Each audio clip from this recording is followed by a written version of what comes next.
Thank you for tuning in to the latest edition of the 12 Kyle podcast.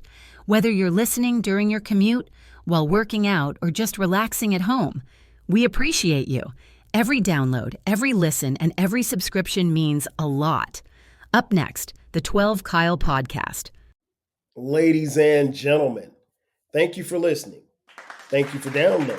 And thank you for subscribing to the latest edition of the 12 Kyle podcast. I am your boy, 12 Kyle. Man, check this out. On this episode, what I want to do is take a look back. As many of you know, or maybe you don't know, I am a proud alum, as well as former student athlete or athletic student at South Carolina State University. It's a historically black college located in the Garden City of Orangeburg in the state of South Carolina. And as you can see, if you're watching on YouTube, thank you for watching. There's a jersey, a couple of jerseys behind me, and a helmet over here, which is my actual helmet. As I mentioned, I played football at South Carolina State from 1991 to 1995. At the time of this recording, a week ago, I got a chance to watch my alma mater play for the Black College National Championship. And it was leading up to the game, a grand event.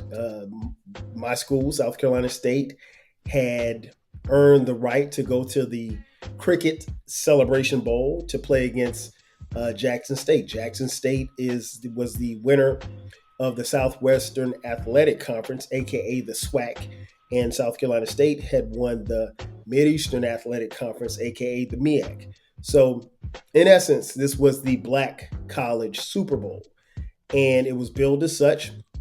Jackson State, I think, came into the contest 11-2, and South Carolina State came in at 9-2. So these teams were both nationally ranked among FCS schools, and so it was going to be a great game. Until it wasn't. My beloved alma mater fell to Jackson State 28-7. And let me be the first or the last to congratulate Jackson State on a great season and a huge victory over my Bulldogs. Well deserved. They earned it. They won it on the field that day, and they get the props, and they are the Black College National Champions. With that being said, I do want to offer just my thoughts and opinions on not just the game, but if you look at the title of the of this particular episode, it says "Almost." We almost had it. We almost were the national champions of Black college football. We almost were a team of destiny, a team that really came out of nowhere for a lot of people this particular season. And the reason why I say that is because, as many of you know, and probably a lot of you don't know, this is the first year under our new head coach, Coach Chennis Berry. Chennis Berry was hired last January, I should say, after completing 3 successful seasons at Benedict College, which is located in Columbia, South Carolina, just a good 30 miles up the road from South Carolina State University. Chennis Berry came in very high and very heralded, but the thing was that there were some haters who said, well, he's a Division II coach. How is he going to cope at South Carolina State University? And actually, people had their doubts. And I can't say why they should have had their doubts or shouldn't have their doubts. But when it came time for the media and the fellow coaches to vote as to how they think the season would play out, South Carolina State was voted to finish 4th. Keep in mind, there's only, 6 schools in the conference? So we predicted pretty much to finish almost dead last. And nobody knew what to expect. And it's always difficult when you're, under a new regime because you just don't know what's going to happen. And as a proud alum, I was also very concerned because I didn't know much about Coach Berry. I knew that he was pretty good and he had a really good record at Benedict College. But I didn't know it, hadn't seen any of his teams play. And so I came into the season with an open mind saying, hey, if we can, recruit some kids, word on the street was that there were a lot of kids. There were at least, I think, 10 to 14 kids coming from Benedict, which in college football would be a step up because they're going from Division II to FCS. I was like, maybe we got a shot. Not a shot to win it all because I didn't think we could win it all, but I thought we, could be competitive. And ultimately, that's what you want. And from our first game, and I watched every game that we played, the first game was a struggle. Actually, we were ahead. We played one of our famed rivals, former MEAC rivals, Florida A&M University. And we lost, I think, we were up by 10 with maybe 5 minutes to go, and we lost that game. I can't remember what the score was, but we lost to FAMU, but it was a close game. And it gave me some optimism as to how the season might be. I never thought the season would be the way that it turned out, but we almost won it all. And so I watched every game this year. And one thing I realized was that we had a lot of speed. We had a quarterback, which was something we haven't had in some years. We had a very competent quarterback, a kid by the name of Eric Phoenix, one of the kids who did play under Coach Berry at one point, coming from Benedict. And so that being said, we had some really good receivers, a good tight end, some really decent running backs. And on the defensive side of the ball, South Carolina State has always been known for their defense. So I wasn't, really overly concerned about the loss to Florida A&M. I just knew that we could play better and, we'd be in most of the games. Ultimately, that's what you wanted because here's the thing. Our previous regime and our previous Coach Buddy Pugh, had been at South Carolina State for, I want to say, 21 years. And he had won several conference championships. He had won a Black College National Championship, I think, once or twice. But, and he was at the time that he retired, he was the winningest coach in school's history, surpassing my head coach, Willie Jeffries. And so, anytime you have a change like that and you're replacing a legend, it's tough. And I do remember even in the negotiations process, Coach Pugh actually said, I want Coach Berry, to be my successor, because he knew what kind of man he was, he knew what kind of coach he was, and he knew what kind of enthusiasm he could bring to our fan base as well as the school. And so shortly after Coach Berry accepted the position as head coach at South Carolina State University, we started seeing these reels on Instagram. We started seeing these Facebook posts. And what happened was they had a social media team. We didn't see a lot of social media stuff, I'll be honest, under Coach Buddy Pugh. Coach Pugh's a lot older. And, there might have been 10 videos the last season that he coached. And it wasn't really a successful season, so I get it. But we had won the national championship in 2021 when Coach Pugh's football team defeated Jackson State, who at the time were led by Coach Prime, Deion Sanders, in the Celebration Bowl. And so you fast forward to 2023 into 2024, you still don't know what the team is going to look like. And ultimately, the team really got better week in and week out. And we started to string together wins. And you started seeing more and more of these videos. Well, let me back up a little bit. Actually, during spring practice, as well as during leading up to the spring game, as well as throughout the summer, you see these videos of the players working out. You see videos of Coach Berry, and he has these quotes and everything. And he's very, very motivational, very, very driven. And to me, on the surface, he looks like a guy that I know I could play for. And so it was,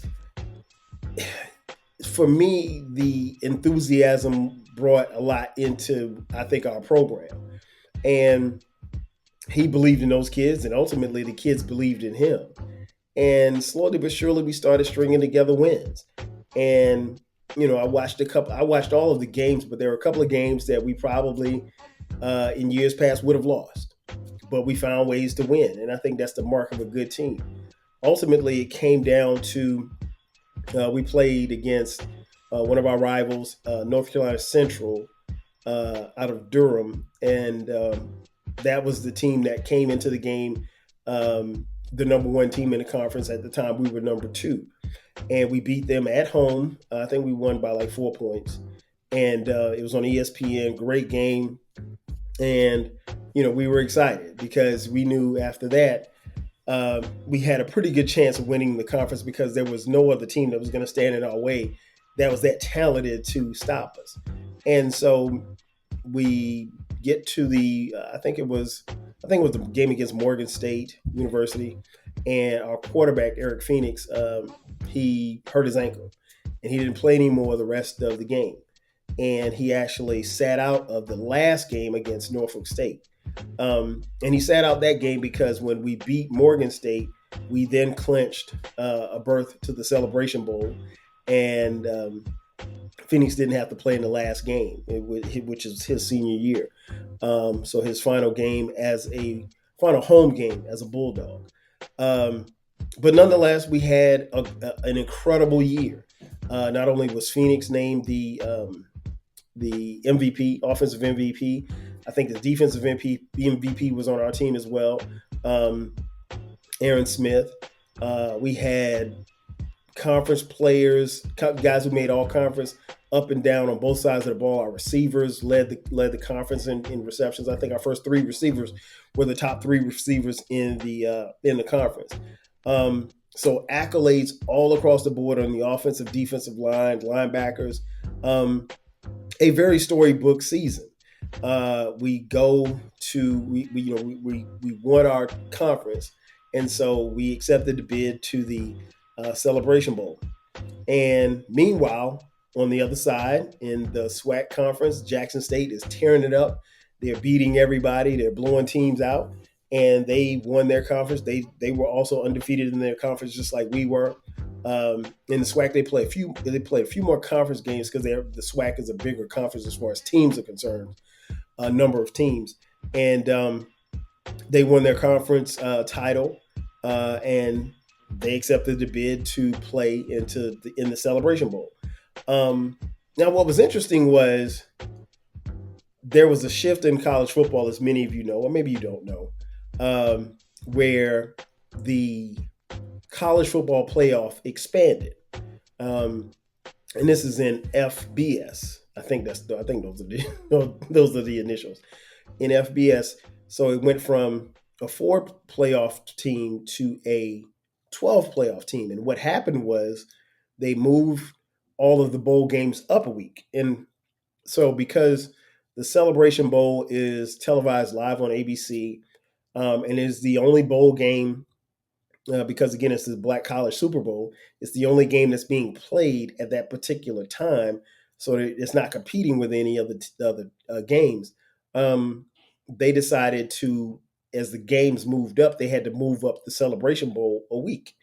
And so instead of it being the 3rd week of December, it now became a game that was going to be played on the 2nd week of December, which is, the Saturday of December, 2nd Saturday in December.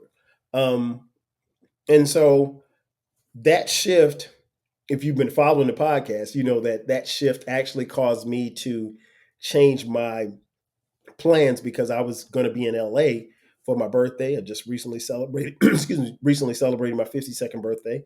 And so I changed because if I had kept those plans, I would have missed the Celebration Bowl, which I wasn't going to do since my school was playing.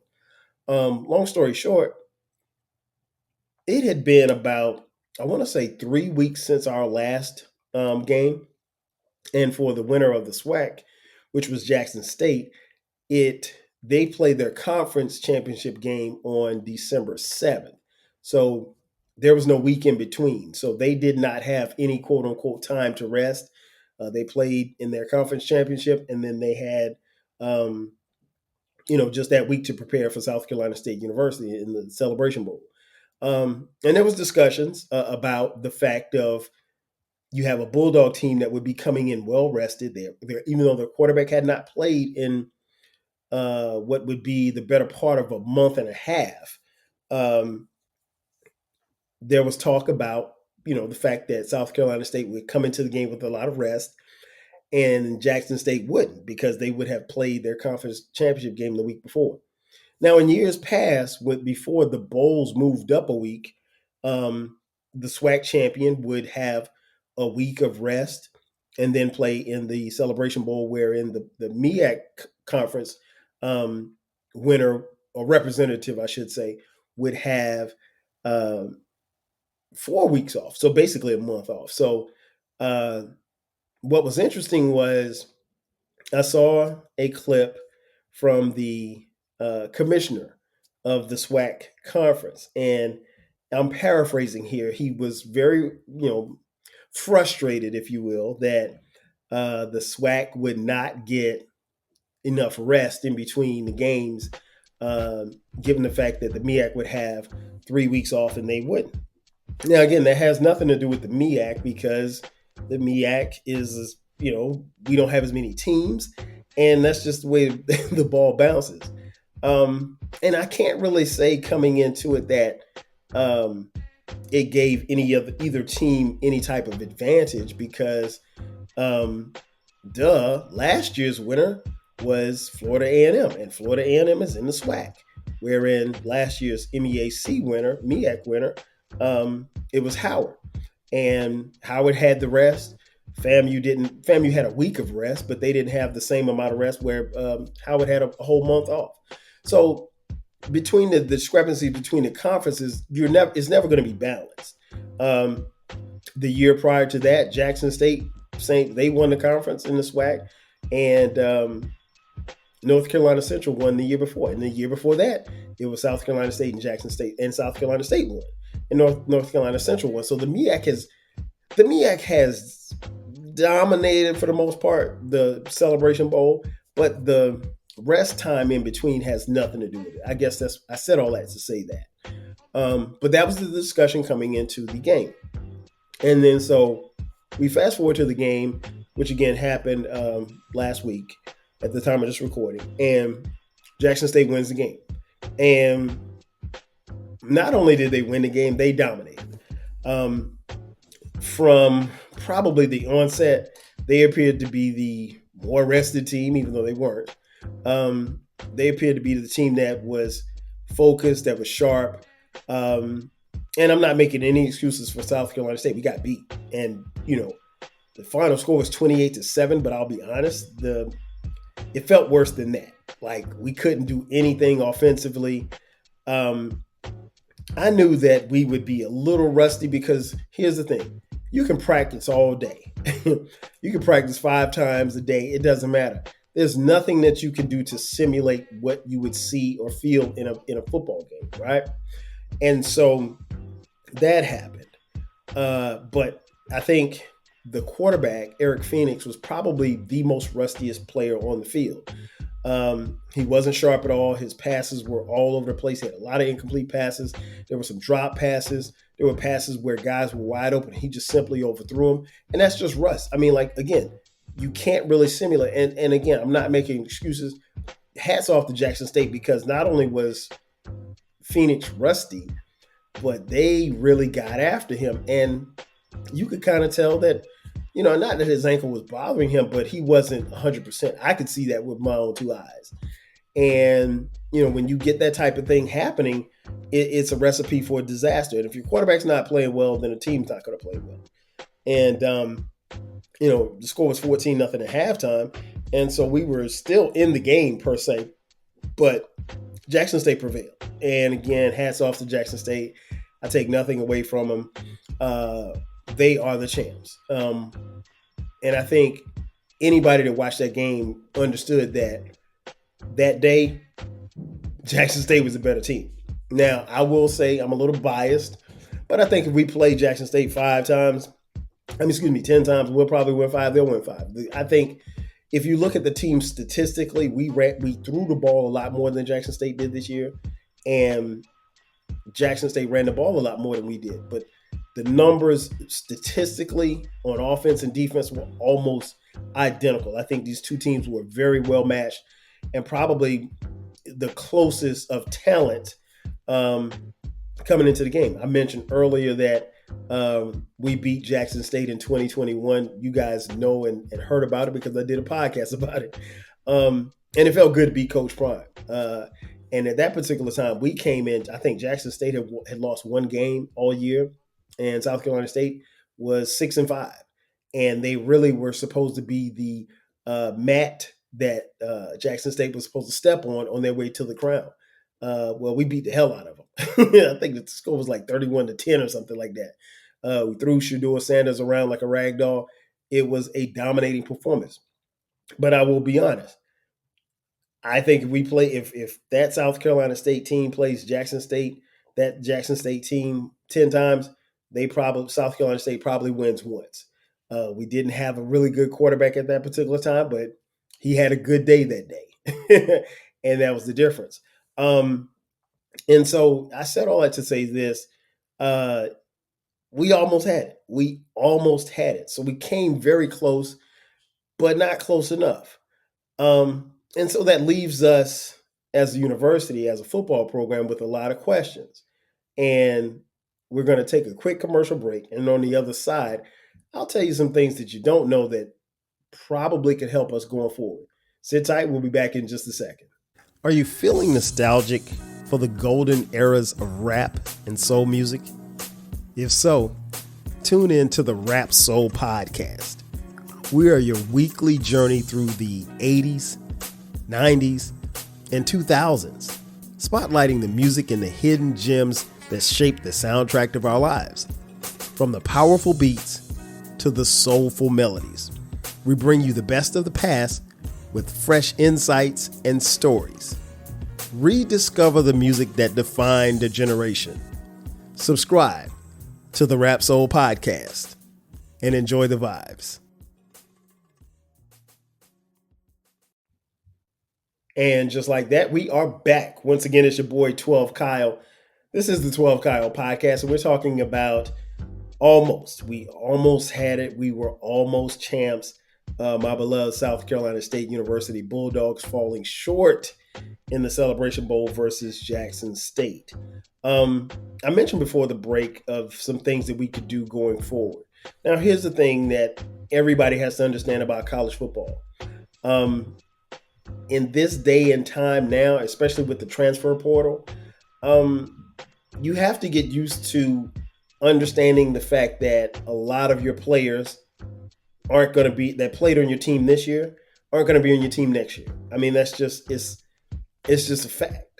And it's really just where the game is. We've already lost a couple of players to the transfer portal. We've had a couple of kids, who had that quote unquote COVID year declare for the NFL draft. And so that happens. What has to happen is going forward, you have to be able to recruit. In our case, I think Coach Berry, he doesn't strike me as a guy who can't recruit because he's got some talent on that team. Now, granted, a lot of the players that were on the team were already there from the previous regime under Coach Pugh. That being said, when you're talking about college athletics, there's two things that you have to remember. One, you have to be able to recruit a kid to come to your school. And then now with the transfer portal and NIL, you have to recruit a kid to keep him there or her there. So recruiting is a constant thing. There's going to be times where a kid wants more playing time, and there's going to be times where a kid thinks that the grass is green on the other side and I can go to this school and maybe they'll give me a better shot at making it to the NFL. And all of those things could be true. Or it could just be a situation where a kid sees that maybe there's no end in sight for them to play at that particular university and they want to, take it to the next level or take it somewhere else. Or there could be kids who are actually just chasing the dollar, the NIL dollars, and rendering their services wherever they can. Unfortunately, it's a dirty game, but that's how the game is being played now. And, I'm all for kids getting their money because here's the thing. These universities make a boatload of money on all of these kids. And the kids, even with NIL deals, are getting a very, very small sample of the money that is actually owed to them. That being said, that's just a part of the game. So I think, one, we have to understand that.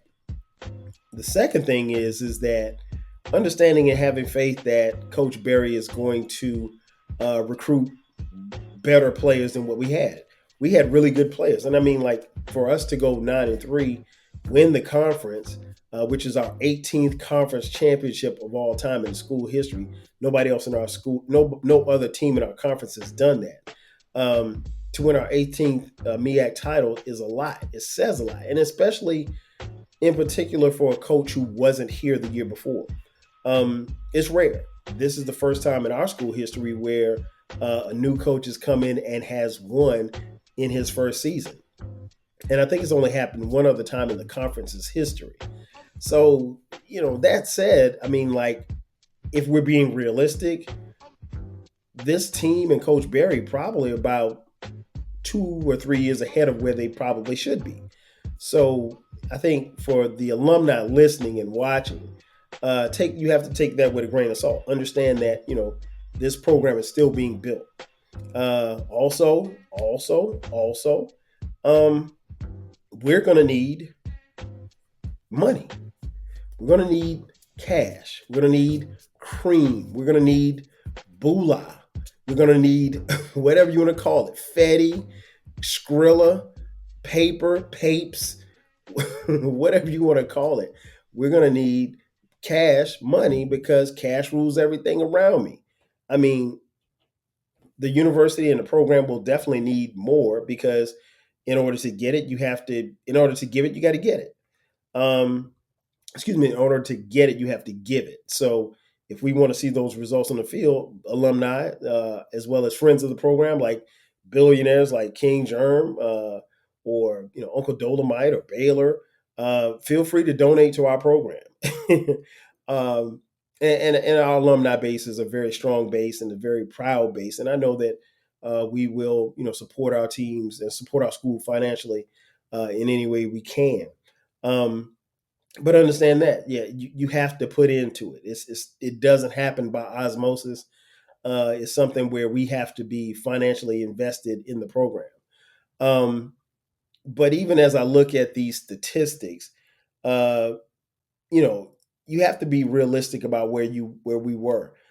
Statistic wise, we got beat up and down the field. We didn't run the ball well. We only ran for 30 yards. We passed for 148 yards. I mean, like, you can't win a college football game playing like that unless your defense has like 17 turnovers. And again, I take nothing away from Jackson State. They won straight up and down. It wasn't even, like I said, we lost by 21 points, but the score probably felt like 35 points. And I sat in that stadium and I just couldn't believe what I was seeing. We played our worst game of the season that day. But that being said, the great part about it is you get a chance to do it all over again. One thing people don't understand, and I want to be clear when I say this, particularly to you fans, and that's fans of any sport. Starting over is always hard. I don't care who you are. I don't care where you are. Starting over is always hard. One of my coaches, Coach Wheeler, God bless the dead, used to always say that. Starting over is always hard. And the reason being is that there's so much that goes into a season. There's so much that you put into yourself and the program and everything that is that you do. You don't just hit reset, or you don't just get the chance to pick up where you left off. So for the kids who will be returning to the program at South Carolina State University to play football next year, and I'm sure they'll start their workouts in next month in January when they return from the Christmas break. But the thing is, you don't get to the Celebration Bowl and then say, okay, hey, we're going to be we're a championship team. We're going to just roll out the footballs and we'll be back there next year. It doesn't work like that. You are literally starting from square one, because no two teams are the same. So the team that you had this year even if you brought everybody back, won't be the same team next year, and you're not going to get the same results, right? So you have to be better. We already know that we had a bunch. I think we had like 20 something seniors, so we got a lot of kids to replace, and we got a lot of players to replace, and we got a lot of young men who need developing, not just on the field but off the field as well. So all of that plays into that. And I think sometimes fans think like, just because we made it to the championship game, that we're going to make it again next year. No, it doesn't work like that. Sometimes it happens, but you have to put in the work. And the work starts every day. It starts on the field, in the locker room, in the weight room, in the classroom. Most important, because that's where it counts. It really counts in the classroom. If you're not doing work in the classroom, then you're wasting your time on any college football team, because ultimately you still have to be progressing toward graduation. But what I will say to the team and anyone watching, thank you. We almost won it all, but we had a great year. And I think once you get past the hurt and the disappointment from losing, you understand and realize that it was still a great year. You didn't finish the way that you wanted to finish, but it was still a great year, and there's nothing to hold your head about, because there are a lot of teams across the country, college football teams, that would chop their arms off to have a 9-3 season, winning their conference title. And the last thing I'll leave you with is this. I have a story. Back in 1993, South Carolina State University's football team played on January 1st, 1994. It was from the 1993 season. January 1st, in the then Georgia Dome, played in the Heritage Bowl, which was the, much like the Celebration Bowl, the Black College National Championship, if you will.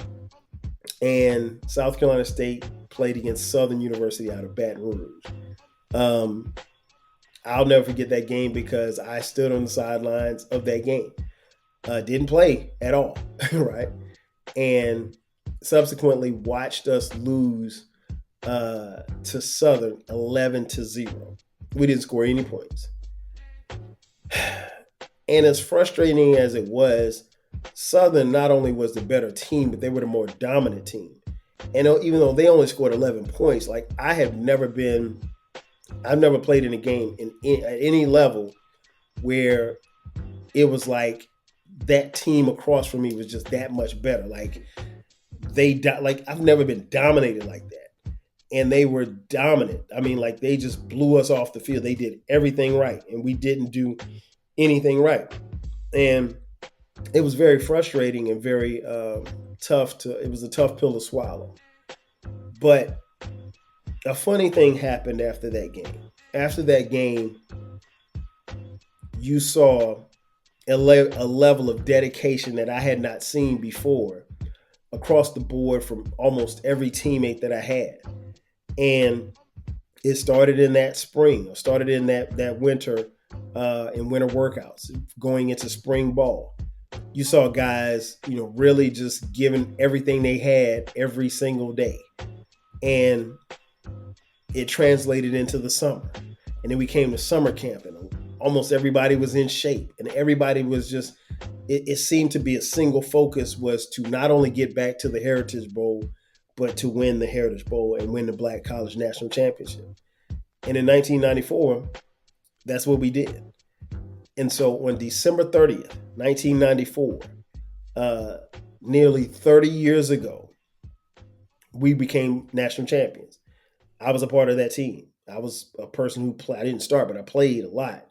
And I'll tell you, like, that journey of that season really started with that loss to Southern, earlier that calendar year. And I think one of the most important lessons that I learned was, sometimes you can work very hard and still not get the results that you want. But if you go back and you work even harder, you still may not get the results, but you'll be satisfied.